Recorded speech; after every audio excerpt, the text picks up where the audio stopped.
Pollution cannot be seen, but if you want to see it, come to Delhi, wherein a patient dies, becomes a negligence case first before it becomes a medical case.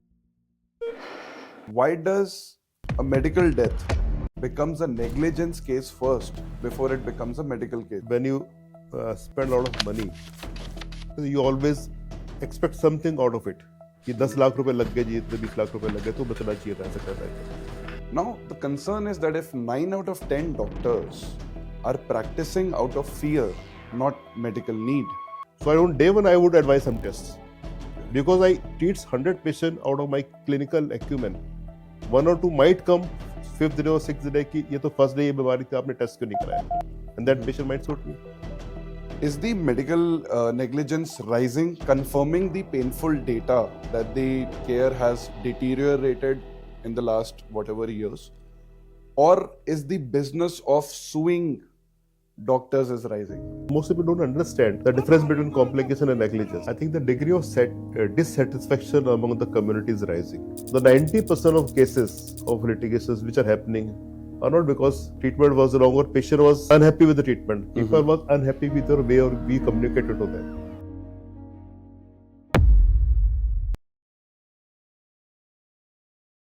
The question is that why does violence against a doctor is treated more as a emotional event than a criminal act? Or does this mean that the system is normalizing violence against doctors? I think when I see as a doctor, I think as a whole society is becoming impatient. See the violence everywhere increasing. In medical profession, certainly has been a steep rise in the violence against doctors across the world also, not in India. India particularly, as I said earlier also, there's been an increasing mistrust between doctors and patients because of high litigation cost, high treatment cost, or maybe inaccessibility or poor working condition in government hospitals. They're increasing. So today we have a very interesting personality with us who, as a doctor, has years of expertise in the field of pediatrics. As a president of Delhi Medical Council for over a decade, he has a distinction of resolving over 4,000 cases of medical negligence. He has also served for multiple years to Delhi government as a health advisor, as a national vice chairperson to Indian Medical Association.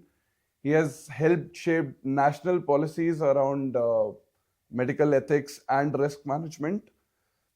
So please join me in welcoming a living legend in the field of pediatrics, in the field of medical legal, Dr. Arun Gupta. Welcome, sir. How are you? Thank you. I'm very fine, and thank you very much for calling me here. My pleasure, sir. My pleasure. The question is how impossible true neutrality is, being the head of the jury or the judge yourself. How impossible is true neutrality while media is already running the verdict? But at times people do say that Delhi Medical Council or State Medical Council is totally run by doctors. So they would go in favor of doctors. When we sit on that chair, because then our judgment is based on hard facts, hard medical facts. Okay. And whatever judgment we are giving, it's going to pass through 3 or 4 stages. And it can be challenged also in High Court also. So when you sit there, you always try to remain very objective as per your protocol, and then you have to have a totally uninfluenced, impartial mind. That is there. That is there. So I think media do write whatever it is. I think when we are sitting there, we always maintain that high standard of protocol which are there to be judged to get those cases. So the question is, why does a medical death becomes a negligence case first before it becomes a medical case? Or has death become evidence in such cases? I think there are multiple aspects to it. First of all, as I told you, the kind of expectations people have from hospitals in the both government and private setup. Now, when you spend a lot of money and you always expect something out of it. कि 10 लाख रुपए लग गए जी, इतने 20 लाख रुपए लग गए तो बचना चाहिए था, ऐसा कर रहा था. And secondly, we do need to understand there is a difference between a complication and a negligence. Now, Okay. people will die somewhere. People are not immortal. Correct. Even if 90 or 100-year-old person is suffering from something, he will come to hospital. He will not die at home. Whatever you do, you can save him maybe one or two times, but ultimately things will happen. Now, everything you think, went to the hospital, the big hospital, the big doctor, spent a lot of money. They should have saved my patient. That is one of the big things they do to understand the complications are not negligence. Doctors do work their own limitations, and we are not gods. And medical science is still a very imperfect science. If we had been perfect, everybody would have immortal. So people will die, so they need to understand. And secondly, they have certain people, they are motivated also for certain reasons. When consumer courts are flooded with cases, they have certain motive and people do instigate them also. So these things are happening, and these are happening more frequently now. I do understand that every death is becoming a negligence case first rather than a medical case. Even why death only? If people are, when they are fully recovered, they go home. There are times they spend a lot of money, or there's some other personal motive, they file cases also. Okay. So death the possibility is very high. Death probability, because when a person dies, at times their own guilt, maybe of some reasons, they have to have someone to take that guilt or blame off their shoulder. So these things are happening. I think people need to be educated and at times, but the good thing is that when a doctor works in a standard protocol and documents everything as per standard medical practices, so most doctors are saved by law at the end of the day. So, Dr. Gupta, data suggests that 91% of the Indian doctors, they practice defensive medicine. I mean, ordering excess test just to avoid being sued. Now, the concern is that if 9 out of 10 doctors are practicing out of fear, not medical need, does that not make us, the public, taxpayers, paying a multi-crore tax, or I should rather say multi-crore annual fear tax? Or is there a possibility? Can we solve for this? Is there anything that can be done for this? You see, when we started practice, I started practice almost 30 years back. There was a lot of trust between doctor and patient. Yeah. So based on that trust, I would go by my clinical instinct and wait for a couple of days how things go. For example, someone comes with a fever. This could be a simple fever, a viral fever. You can treat with paracetamol 3 or 4 days and watch how things progress.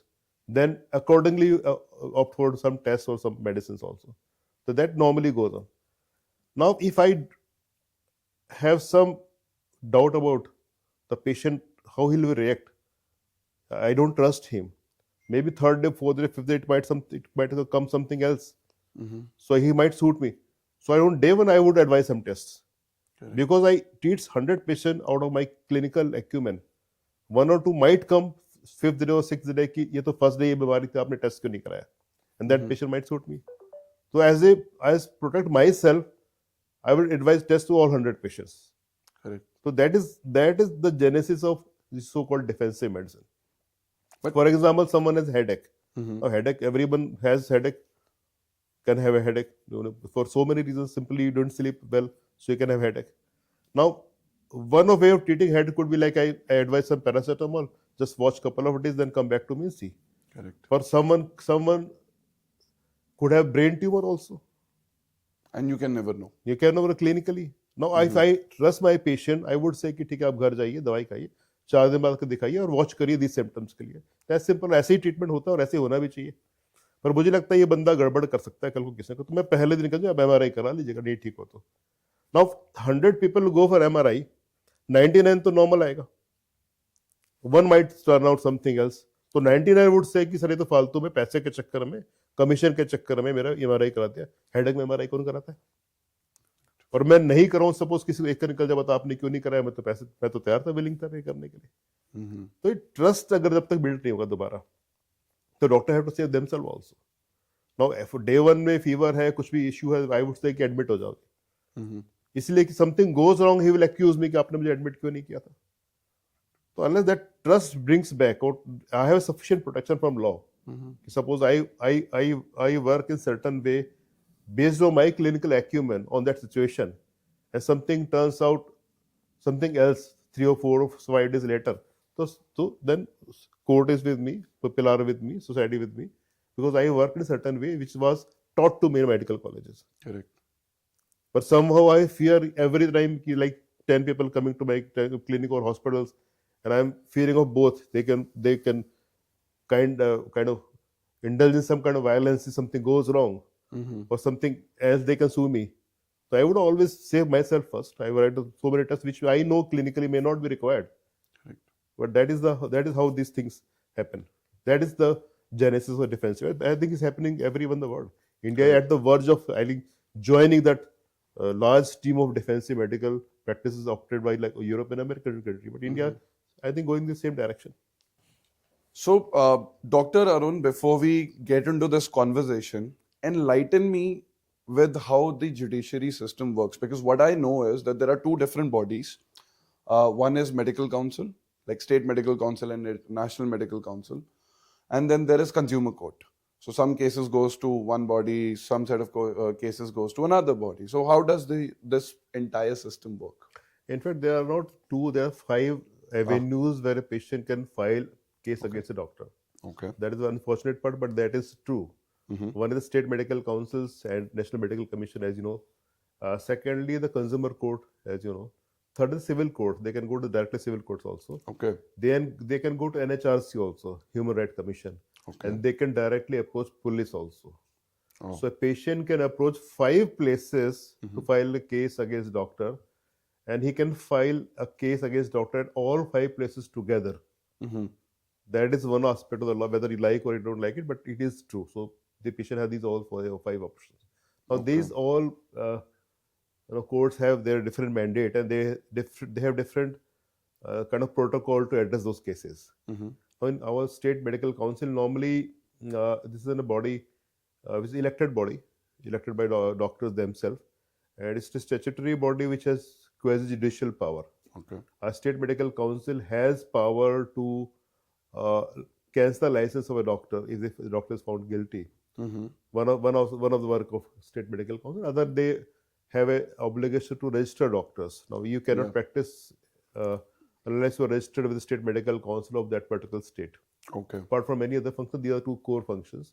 Mm-hmm. And as far as how we educate those cases is concerned, in our state medical council, we have different bodies. We call executive body and as Mm-hmm. disciplinary committee and the whole council as a whole.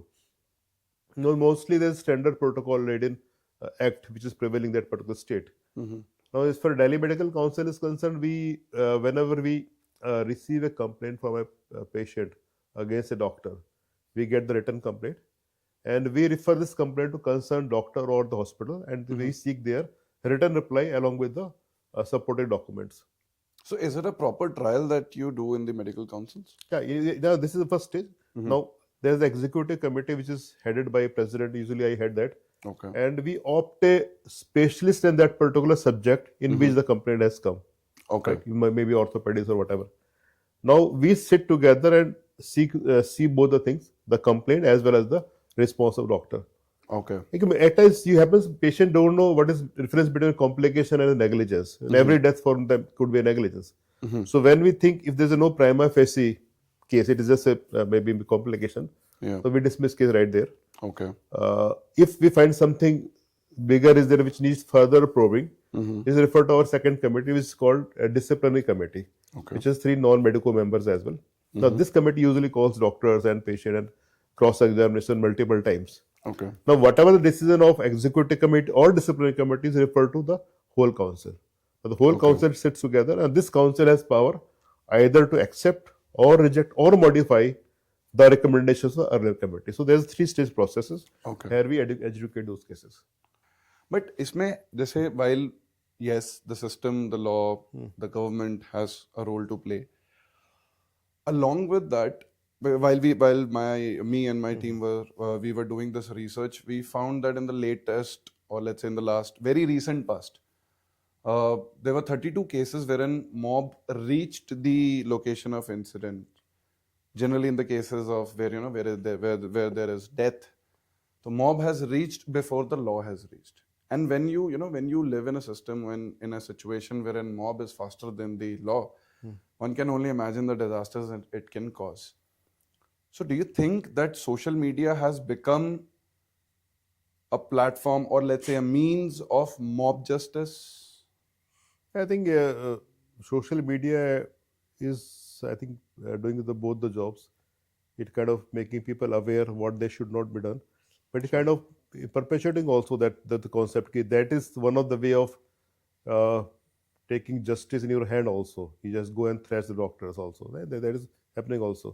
Mm-hmm. So I think that the other aspect should be equally highlighted by social. But social media, how it works. It how works Yeah. with what makes people more like interested in. So I think if they can perpetuate this thing, these things should not be happening, and if you do these things, and doctors will stop taking seriously patient. And thirdly, if you do this thing, there's a law which can catch hold of you and can be put behind the jail. So if these things perpetuate this thing, I think that will be good for public as a whole. As a doctor, I Correct. would be really expect the social media to do it, but social media has their own charms and their own compulsions to do this. How I concluded after listening to your perspective is that a social media is more like a knife. It doesn't have its own Yes, attributes. yes. It largely depends on the person who's Mm. holding that knife, what you are using it for. But social media, I think I would say in a case of violence, at least people are now aware of it. This Mm. assault is actually happening. Otherwise, people didn't know that. They would not know. These assault is not Like the two sides of the coin. yeah. This अच्छा has है been पर happening for बुरा भी है. years also. We do Correct, people. rightly said. So the question is that how Delhi has allowed pollution to be a disastrous, a situation that it is today, while we had advisors like you on the board. The first of thing, it's not about Delhi. Uh-huh. We let us remove the word of consumption. It's about the whole north of India. Okay. It's same in UP, it's same in Delhi, it's same in Haryana, it's same in Punjab, it's same in Rajasthan as well. So it's the Okay. north of India is really under, especially during these 3 or 4 months of winter. Yeah. The pollution level raises to a totally unexpected level, Yeah. unacceptable level, they say. And secondly, in the last decade, not only pollution has risen, the awareness about the pollution has also risen. Pollution was earlier also, but we never used to talk about it. Now people are talking about it. We are aware, citizens are aware, media is aware, and especially last 10 years when some government tried to take it head on, I would say. So that was more in news now, which is being again kind of put under carpet. There are 3 or 4 reasons why the this pollution is there and why it is increasing. What I see especially in the city of Delhi, the main pollution is not because of parali or maybe even vehicles. It's about the dust which is on the road. Okay. Construction, the road dust is the what is the loose soil is the most important cause of Okay. the pollution. See what happens when a vehicle moves. It just lifts the dust in the air, Yeah. and that dust remains in the air for maybe hours or days because everything the vehicle is moving. Uh-huh. Now it dust particle remains for 30 to 40 feet. It practically covers four manzila building everywhere. Yeah. So that is one of the reasons. Unless you tackle those soil, the loose soil, the road, that is the main reason. Secondly, Delhi is more than 1 crore vehicle right now. Yeah. And third, why then the crore vehicles are always there? Why winter only? Because during winter, when the things are cool, the air becomes heavier. It sticks to the ground. So whatever the pollution is being accumulated through the dust or the vehicle or some other construction activity, it remains the air because air is not moving. And during summer times where air heat keeps on moving, so the things are diluted. So that is a big one of the reason in Delhi because I think they have to, if they're on the war footing, they have to tackle the pollution. They have to mend their roads first. The roads are broken everywhere. That they will keep on the. I think more than 60% of the reason is just because of the road dust, the Okay. pollution. That they have to because the areas where there's no dust, the level of pollution is very less. And secondly, the vehicles are naturally curbed, definitely. They are the 2 things. Because Delhi, they took a lot of actions the last 10 years. All the thermal power have been stopped now. They don't work in Delhi now. Okay. And I think they have totally phased out those big trucks which used to enter from neighboring states. And all the state buses are on CNG. They are not running on diesel also. they are promoting the electrical vehicles also. There are a lot of electric, almost 20% are now electrical vehicles also. So you have to work on the multiple fronts to curb the pollution. But I would still say the bad roads and broken roads and the construction activity and the loose soil is the main reason of pollution. Okay. So while you say that loose soil is one of the biggest contributing factor for the pollution that we see in India, in the northern part of India, then why do different political parties, or let's say the government, has been putting the blame from last decade on the stubble burning or burning of firecrackers? I'm sure while they have advisors such as you, they should be knowing the biggest reasons. I think you see the problem is that in everything India they see from the spectacle of politics. You know, last 10 years I would say at least there was a honest confession about the situation of pollution and the Yamuna, dirty Yamuna in Delhi. There was a huge discussion everywhere. Yeah. Now, unless you accept the problem, you won't discuss it, and you won't discuss, you won't find the solution. But if to accept a problem, you have to have a brave front, which may be not politically correct also. So we had this issue in Delhi. We debated it, lost, and we actually honestly confessed also we could not do it. We failed. Somebody admitted it. That again needs a lot of guts. On the other, politically, it's very convenient to kind of shut those monitors and reshift the monitors from high density areas to those jungles where the pollution is very low. And we have seen some videos, some truck is sprinkling water on one of the monitors so that it remains low. Yeah. So you have two ways. Either you don't accept the problem, try to camouflage it, or you accept it and take it head on. So that's up to you how to take it. I think, but people are very aware now. Whatever they can see, because you don't need monitors to see the pollution. Yeah, that's what I'm thinking. But awareness, I wouldn't say that awareness has led to people knowing that there is pollution, because today for the general public, they know it. It is visible and experientially it is available. Because that thing is around for the focus now. You cannot brush under the carpet. People will talk about pollution, and people are falling sick also. So they have to tackle it willingly or unwillingly. Now it is an issue. It is health issue. It will remain there. Is the medical negligence rising, confirming the painful data that the care has deteriorated in the last whatever years? Or is the business of suing doctors is rising?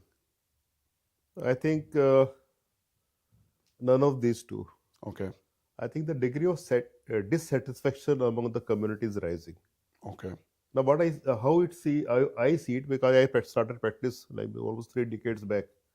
Now, initially, what happened? You can say that both society and medical profession both were at same level. Okay. Now, if India in our country we didn't have treatment for something, we didn't have it, and people will accept it. Okay, ये problem है, patient will not survive. 600 grams baby will not survive. They understand it. Now, what happens now? Last 3 or 4 decades, the medical science has progressed like this much. Now, medical science in India is as at par with any other country in the world. Okay. We have everything which is available in Europe, America. Now we have moved from here to here. Okay. But somehow society could not move at this par. Society is not as at par with Europe. Of course. So we are from here and society is from here to here, you can say. Now this is the gap. Okay. Now practically how we define this gap? There are certain treatment which were not available earlier in India. So what would resign to fate? Now those treatments are available. But if they are available, they are not affordable. Yeah. Or in private sector, they are available, but they are not affordable. In government sector, either they are not available. If they are available, they are not accessible. Correct. So now you have a degree of dissatisfaction. कि ठीक है जी patient को लेकर मान लो वो there is certain treatment which costs in America 50 lakh rupees. In India you are doing it 5 lakh rupees. But society is not prepared to pay more than 50,000 rupees. So now there's a gap. There's a gap. Yes. So that is main reason I see in our hospitals also कि like initially they come कि ठीक है जी कर दो इलाज कर दो भी कर देंगे. But when the things are prolonged and there's a huge bill and you expect a certain result out of it because they're paying something. And an immediate one. Immediate one, or medical we cannot guarantee the result. True. So if you pay something, you want something in return. That is not always there. So you get dissatisfied. On the other hand, something is not available in the private sector, it's available either it's not available in the government sector, then you are dissatisfied कि आप सरकार क्या करती है जी, हमारे पास है ही नहीं, वहां तो था. If it is available, it is not accessible because 5 bed में 50 मरीज है. Correct. So both the places people are unsatisfied due to some or other reason. And that So has led to this. dissatisfaction, what would they? They will sue the doctor कि doctor ने मार दिया, doctor ने गलती कर दी जी. 50 लाख लग गया, बचा नहीं जी. सरकारी में गए थे, देखने वाला डॉक्टर नहीं था, तो गंदगी थी, ऑक्सीजन नहीं थी, बेड नहीं था, वेंटिलेटर नहीं था. Mhm. है ना प्रॉब्लम.